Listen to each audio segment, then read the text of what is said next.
Olá, você que trabalha na área de saúde, você que está envolvido com o processo de acreditação da ONA, se você pertence ao comitê de qualidade, se você foi designado para implantar esse processo de acreditação, se você está envolvido com o relatório, por exemplo, da acreditação, ou você não entendeu como que é aquele requisito, como que você produz as evidências para a auditoria dessa certificação, de manutenção ou de upgrade, você chegou no lugar certo. Meu nome é Célio Luiz, eu trabalho com ONA há mais de 20 anos. Desde 99 eu trabalho com a ONA. Viajei o Brasil inteiro trabalhando auditando hospitais e fui instrutor, inclusive, de avaliadores. Então eu conheço muito bem como é que é essa prática. Sentei aí do seu lado também no Comitê de Qualidade da área de saúde. Trabalhei, exerci diversos cargos na área hospitalar, inclusive direção de hospital. E aqui é o momento que eu faço a interpretação do manual Te Ajudando. Sou professor universitário, autor de livros, e aqui eu dedico o meu tempo para ajudar você nessa interpretação. Eu percebi que é difícil, que as pessoas têm dificuldade em interpretar, e aqui eu passo uma visão de 360 graus, ou seja, de como a gente prepara o material, de como o auditor olha, de que maneira você tem que fazer uma apresentação, a didática disso, para que você faça um trabalho interessante e que o auditor entenda que é relevante, e principalmente também o usuário, que é do paciente, né, que usa o serviço ou o próprio colaborador. Então, todo esse conjunto de conhecimento prático eu transporto para vocês aqui em interpretações práticas do dia a dia, pertinentes, plausíveis, que você pode aplicar minimamente dentro do seu hospital. Lembro para vocês, curta, né, pessoal, está assistindo, está acompanhando os nossos vídeos, clica no like, deixa um like, é importante. Faz qualquer comentário, um agradecimento em função aí do nosso tempo dedicado para você. Faz algum comentário, compartilha com alguém, com um colega, olha, esse é um novo vídeo do Célio, compartilha com alguém, com seu chefe, com seus colaboradores, para que o YouTube entenda que possa ser importante esse assunto para as outras pessoas. A nossa pretensão é justamente chegar ao maior número possível de pessoas para disseminar a gestão da qualidade na área de saúde, para que a gente não só cumpra um requisito do manual, mas que a gente beneficie os profissionais que trabalham nessa área com melhor qualidade, melhores condições de trabalho, e que o usuário, né, o paciente, tenha mais humanidade, mais qualidade no seu atendimento, e que a gente consiga melhorar essa situação no Brasil. Esse é o nosso intento. Então, também lembro que nós temos o nosso Tira Dúvida. Você quer tirar uma dúvida? Célio, é importante tirar uma dúvida com você. Você consegue, na descrição do nosso vídeo, tem uns links lá, você entra lá na descrição do nosso vídeo, você consegue contratar, ver o melhor dia para você, e você consegue lá reservar uma hora comigo, mais horas, dependendo do que você quiser. Faz o pagamento, faz o agendamento, tudo seguro, e a gente faz aí o Tira Dúvidas com você também. Nós também trabalhamos com mentoria individual ou em grupo, que é muito mais elaborado, tem um cronograma, né? A gente tem várias turmas já em andamento, já fizemos várias turmas, e é bem bacana que a gente ensina o processo de implantação de gestão da qualidade da ONA desde o início, uma estruturação que você vai adorar, o pessoal adora o curso, e a gente trabalha também com essa mentoria. Também, se você quiser fazer, né, uma consultoria presencial online para a sua clínica, para o seu hospital, a gente também trabalha com esse tipo de serviço. É só você clicar no link, nós temos uma equipe que vai trabalhar, que vai te ajudar. Normalmente eu estou na liderança dessa equipe e a gente consegue prestar um bom serviço ou prestar um orçamento para você. Lembro também que a gente faz diagnósticos, se quiser, poxa, Célio, eu vou participar aí de uma certificação na metade do ano, numa parte do ano, a gente consegue fazer um diagnóstico bem detalhado, ajudando vocês também nesse processo.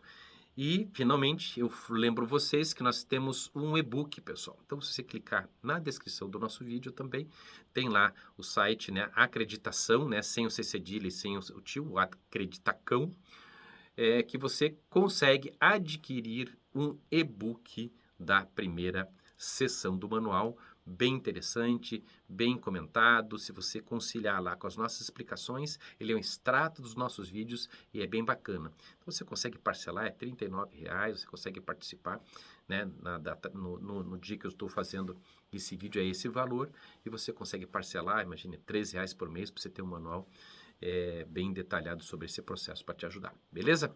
E hoje nós vamos continuar a fazer a interpretação de mais alguns requisitos dessa subseção. Logo após a vinheta, vamos continuar. Vamos lá, pessoal?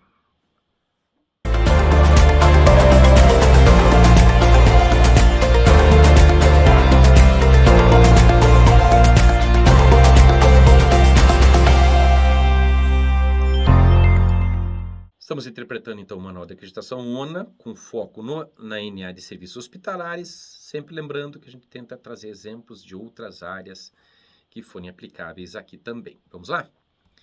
O requisito 12.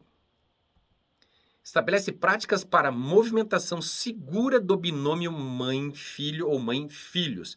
A própria orientação do manual descreve o protocolo de movimentação segura do binômio mãe e filho, ou filhos, considerando as diretrizes para identificação segura, contendo minimamente comunicação pré-transporte e liberação do recém-nato, critérios de segurança, composição da equipe que realiza o transporte, fluxo para a movimentação de alta do neonato, né? Quem acompanha, quem autoriza, quem faz a checagem, ou seja, como é que eu faço isso? Como é que eu estabeleço essas práticas de movimentação? Pessoal, através do procedimento, percebe? Através dos formulários de fluxo, de registros clínicos, dentro desse processo, das autorizações formais, ou seja, pega todo esse conjunto de informações aqui de transporte e liberação do recém-nato e descreve como que você faz na sua clínica, na sua maternidade.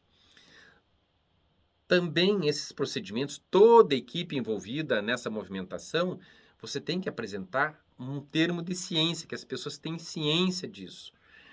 As suas auditorias internas, o treinamento, circuitos fechados de TV, como que é normatizado esse circuito fechado de TV para o transporte, para a retirada, quais são as barreiras físicas ou barreiras eletrônicas, o tipo de barreiras que tem, redundantes na liberação, na movimentação segura desse binômio mãe e filho. Então, basicamente é isso, pessoal, né? Descrever, principalmente como está na orientação, como é feita a comunicação pré-transporte e liberação, quais são os critérios de segurança e proteção desse recém-nato, de quem é, né, qual a composição dessa equipe responsável por isso, qual o fluxo de movimentação de alta, né, quem autoriza, como é que funciona, quais são as etapas.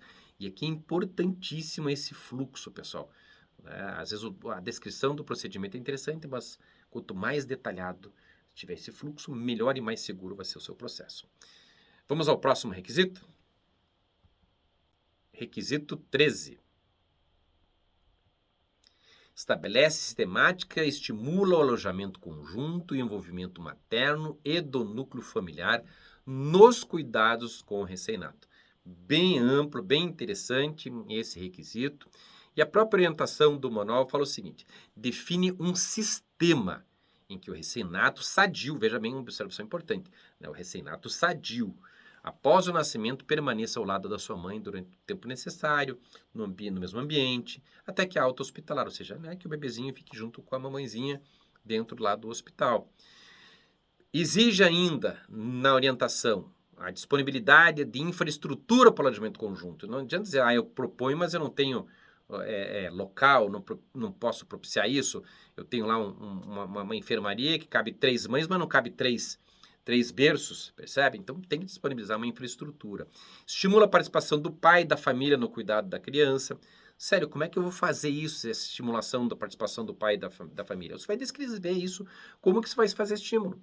Se é palestra, se é o convite, tem que estar descrito isso, pessoal. Você vai descrever isso no procedimento. Incentiva a lactação e o aleitamento materno, favorecendo o relacionamento mãe-filho. A organização deve permitir ainda a presença de acompanhante de livre escolha da mulher, no acolhimento, no trabalho de parto, no parto propriamente dito, no pós-parto imediato e garantir principalmente, né, o alojamento conjunto desse nascimento até a alta, quando, lógico, o recém-nascido estiver sadio, sem nenhum problema, sem uma necessidade, sem uma urgência técnica de assistência. Adicionalmente, deve promover, basicamente, né, uma ambiência acolhedora, ou seja, um ambiente acolhedor. Então, lógico, a pessoa vai descrever todos esses processos, formulários, fluxos, indicadores, se forem necessários. Você vai fazer uma auditoria de prontuário para verificar se isso realmente está sendo feito, se o termo de ciência dos colaboradores que estão envolvidos nesse processo, os registros. Então, principalmente aqui, a dica é descrever cada item desse, como que é feito, como que é incentivado. Você pode colocar uma dica aqui também, um formulário, uma cartilha, né, um manual da mamãezinha, um manual da gestante. Você vai ter todo esse trabalho descrevendo essas situações, pessoal. Vamos ao próximo requisito? Requisito 14. Cumpre as diretrizes dos protocolos de segurança do paciente. Já vimos isso em outras ocasiões e aqui a gente está puxando de novo mais alguns dados, ou seja, a equipe aplica os protocolos de segurança pertinentes conforme os riscos identificados na assistência de cada paciente e alinhados à política institucional. Pessoal, são aqueles protocolos de segurança do paciente que nós já vimos em outras subseções aqui dos nossos vídeos. É só você procurar lá nos nossos vídeos, nós vamos lá verificar no protocolo de segurança, lá na subseção de qualidade e segurança do paciente, nós temos lá um vídeo específico sobre esses protocolos de segurança do paciente, que é importante que a gente tenha essas evidências e você vai mostrar lá os teus procedimentos, os termos de ciências, os registros que você vai ter lá, o termo de ciência dos colaboradores em relação a esse procedimento e os eventuais registros, pessoal. Vamos ao próximo requisito? Requisito 15. Cumpre sistemática de agendamento de pré-natal e acompanha a demanda. Pessoal, só aqui já autoexplicativo. Cumpre o sistema de agendamento de pré-natal e acompanha a demanda, ou seja, como se fosse um acompanhamento da agenda. A própria orientação estabelece estratégia para busca ativa de gestantes na comunidade, se for o caso. Define fluxo, né? Ali no primeiro item, normalmente são os casos de órgãos públicos, né? Hospitais públicos. Define fluxo para atendimento da mulher no serviço de saúde básica até o parto, desde que for aplicável para você, essa orientação. Define o procedimento formal de agendamento com os critérios estabelecidos, ou seja, quais são os critérios de agendamento, de urgência, de criticidade, de especificidade dentro desse processo. Acompanha a demanda e monitora o absentismo das gestantes do pré-natal, ou seja, faz o controle, faz a busca ativa, né, por que a gestante não veio, vai fazer registrar essas informações. Estabelece os planos de contingência para esses acompanhamentos, estabelece estratégias para a gestão do cuidado, ou seja, espera um pouquinho, a gestante não compareceu, qual que é a contingência? Quais as estratégias para eu melhorar a gestão do cuidado desse paciente? Como você vai evidenciar toda essa orientação? De novo, sempre, POPs, procedimentos, fluxos, a ficha pré-natal, que você pode registrar isso, o mapa de atendimento, o cartão da gestante, o relatório de encaminhamento, a relação de exames, orientações, folders. Fica a dica, né? Você pode condensar tudo isso pro paciente no manual da gestante e internamente você pode descrever ou pegar, fazer um procedimento envolvendo e descrever todos esses itens, ou você pode pegar cada um item desse e fazer um procedimento padrão explicando e detalhando como funciona essa sistemática de agendamento de pré-natal e acompanhamento da demanda, pessoal. Então, basicamente isso. Tendo alguma dúvida, escreve nos comentários para a gente poder te ajudar nessa explicação. Volto a lembrar, lembra de dar um like, um curtir, para que a gente consiga ter mais audiência aí neste vídeo ou nessas aulas, melhor falando. Vamos ao próximo requisito? Requisito 16. Identifica os riscos assistenciais do paciente cliente e estabelece ações de prevenção para redução da probabilidade de incidentes. Pessoal, redundante, né? Já vimos isso na seção 1.2. Se você pegou esse vídeo agora, sugiro que você entre na descrição do nosso vídeo. Lá embaixo tem um link para o podcast da seção 1.2, Gestão da Qualidade e Segurança. Lá nós vamos falar bastante sobre a identificação de riscos assistenciais. Aqui eu só reforço o que já foi dito lá, pessoal, né, que a gente vai evidenciar através de procedimentos, de formulários, de fluxos, de mapas de risco e de contingência. E sempre reforçando, não adianta ter um mapa de risco e uma contingência se eu não treinar os colaboradores. Requisito 17. Cumpre os protocolos de prevenção e controle de infecção e biossegurança, pessoal. São os protocolos de prevenção e controles de infecção, muito ligado lá à CCH, né, relacionados à assistência. Todas as questões de biossegurança, todas as questões de infecção, nós vamos determinar essas situações, que lá a CCH vai fazer isso, e vai traduzir aqui através de procedimentos e formulários. Tudo relacionados à biossegurança, ou seja, a segurança do trabalhador vai estar ligada lá com o SESM, com a CIPA, mas também puxando para essa área da parte biológica, da biossegurança. Então, basicamente, quais são os protocolos de infecção e biossegurança? E aqui, pessoal, chamo a atenção de vocês que aqui é o pulo do gato nesse requisito envolvendo todas as profissões. Normalmente as pessoas fazem isso, os hospitais fazem esse tipo de protocolo, esquece lá do vigilante, do segurança, do entregador de material, percebe? Da pessoa que faz a manutenção do equipamento, entendeu? Já vi situações ali de pessoas serem contaminadas na manutenção porque não usaram os devidos EPIs adequados para manipular aquele equipamento que estava contaminado. Então, percebe? Então, às vezes, esse protocolo de prevenção e controle de infecções e biossegurança está relacionado, inclusive, lá na manutenção pode estar envolvido, ok, pessoal? Então, lembra de verificar quais são os potenciais locais, os potenciais serviços que podem se envolver nesse protocolo e aí você redige aí. Requisito 18. Cumpre as diretrizes institucionais de transição do cuidado, com troca de informações para a continuidade da assistência.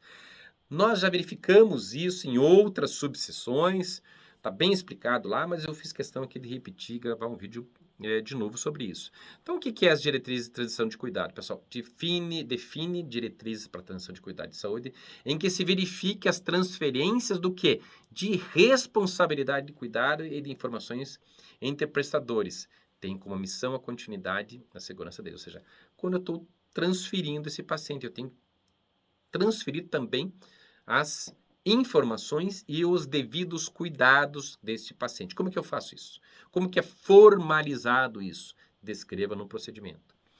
Definir estratégias para o estabelecimento de uma boa comunicação, atentando à linguagem empregada, ou seja, como é que é feita a comunicação, a transição dessa comunicação, a passagem de comunicação num plantão, num transporte, percebe? De que maneira são realizados os registros em prontuários? De novo, mediante prontuário. Então, como é que eu faço aqui, no nosso caso? O registro de prontuário, eu vou definir lá quais são os critérios mínimos necessários para eu ter registrado no prontuário. Estabelecer uma comunicação segura entre laboratório, por exemplo, valores críticos e serviços de imagem, achados críticos. Ou seja, qual que é o fluxo, né, que eu vou estabelecer? Então, é um procedimento em conjunto, que você vai ter que ter lá com o terceiro, se o laboratório for próprio, se for um laboratório terceiro, se for uma clínica de imagem. O fluxo de valores ou achados críticos, né, dentro da especialidade que nós estamos tratando aqui, que é a ginecologia e a obstetrícia dentro desses casos. Estabelecer comunicação com o paciente e família, as orientações e informações sobre o caso do paciente, de novo.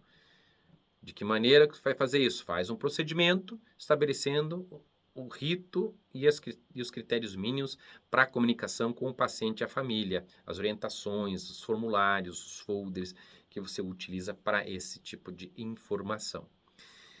Também registro da abertura de protocolos institucionais para unidades que darão continuidade ao cuidado, ou seja, quais são os protocolos, as informações, as formalizações dessas transferências. E as evidências, pessoal, procedimento, eventualmente algum formulário, algum fluxo, o registro de comunicação, tomar cuidado principalmente com a troca de plantão, você evidenciar, regulamentar através de um procedimento como é feita a troca de plantão e traduzindo num texto padronizado. Beleza, pessoal? Vamos ao próximo requisito? Requisito 19. Ele fala o seguinte: identifica os sinais de deterioração clínica e cumpre o protocolo de atendimento desses pacientes. Ou seja, quais são os sinais clínicos da evolução desfavorável desse paciente. Então isso tem que estar bem parametrizado. Isso vai variar de setor para setor, né? A deterioração clínica na UTI, ela vai ter um tipo de conduta, um tipo de postura.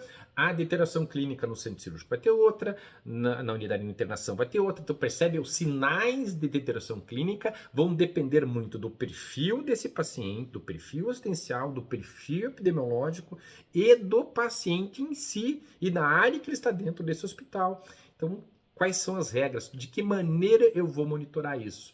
Então, de novo, através dos procedimentos, através do fluxo, o registro no prontuário, a evidência é um registro no prontuário, mas aqui não vamos se preocupar não só em cumprir a ONA, mas sim prestar qualidade ao paciente.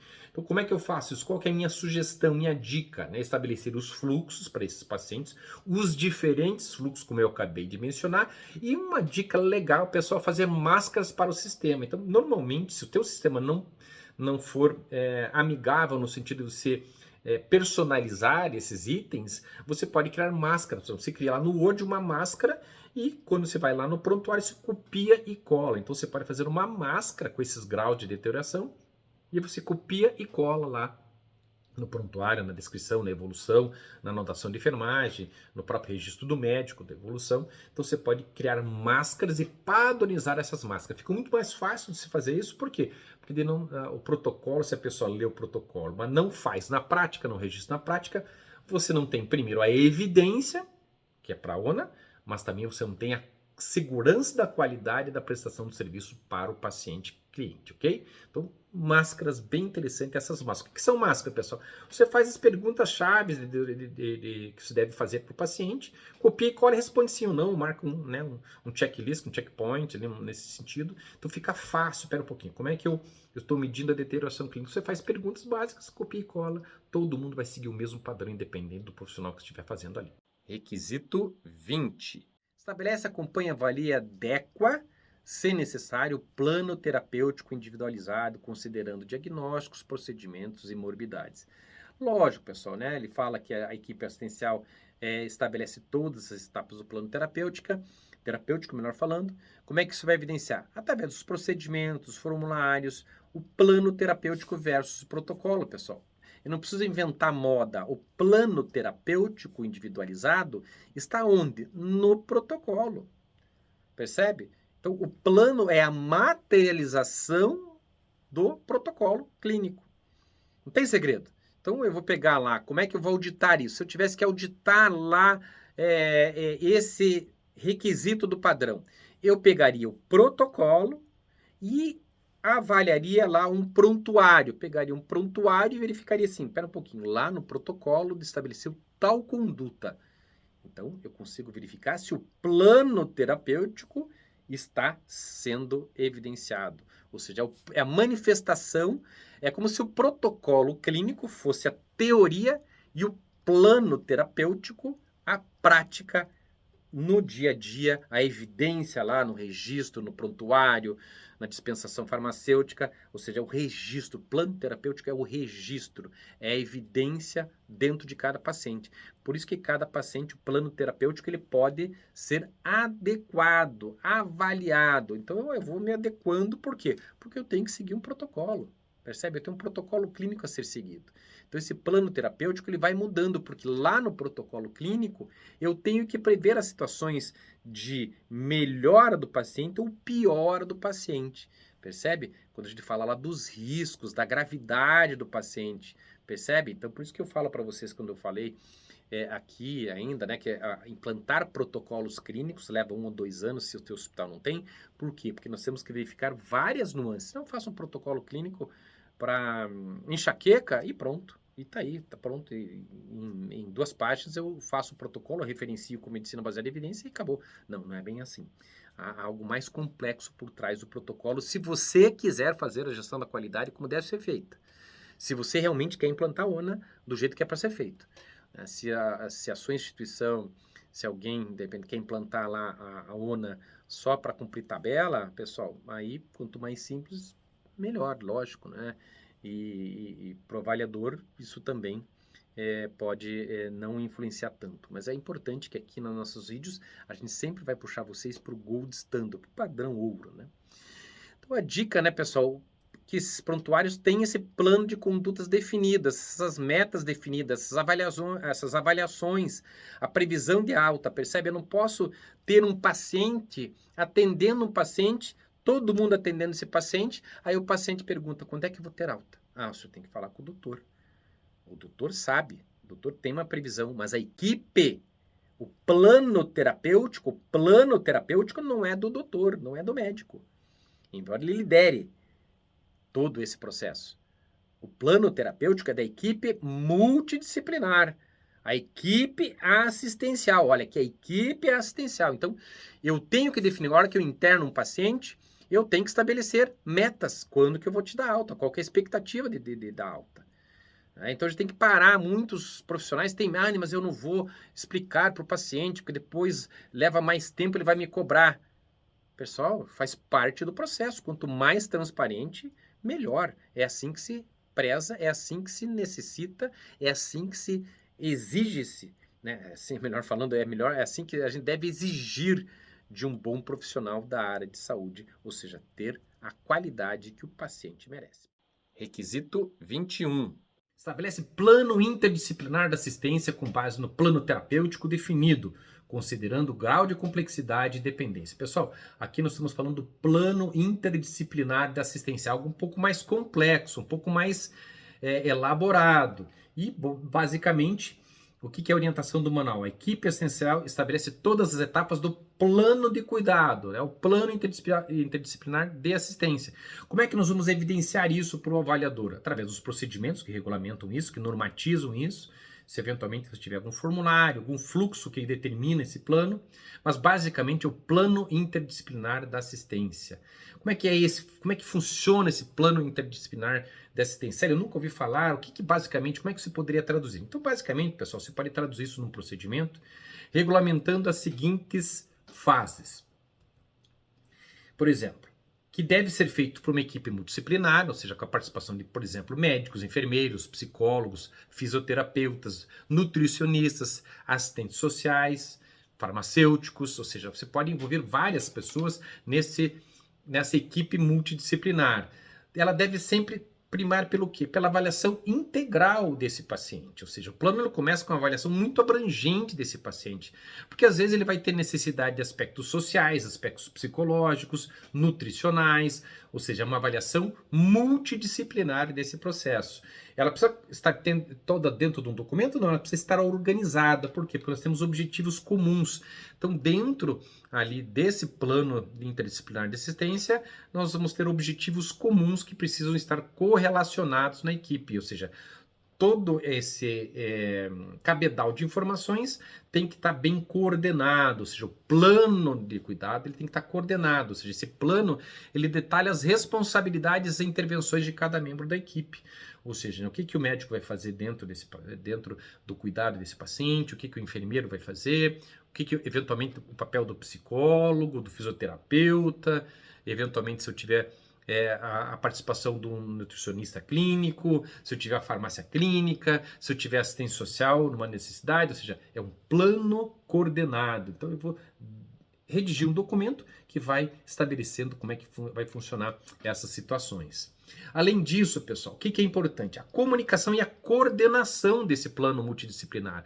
Ou seja, com reuniões regulares ou uma comunicação contínua. Então, eu não tenho condições de reunir um médico, farmacêutico, assistente social e psicólogo. Ok, é muito difícil isso na prática do dia a dia. Mas eu posso ter um fluxo de comunicação contínua com esses membros. Ou seja, o que é o norte para esse paciente? O que ele deve ser submetido? E aqui as comunicações contínuas, onde é que eu vou registrar isso? No prontuário, né, pessoal? Lembrar também da participação do paciente e da família nesse plano interdisciplinar. A ONA gosta muito de observar isso. Então, tanto o paciente quanto os seus familiares devem ser frequentemente envolvidos nesse planejamento e na tomada de decisões.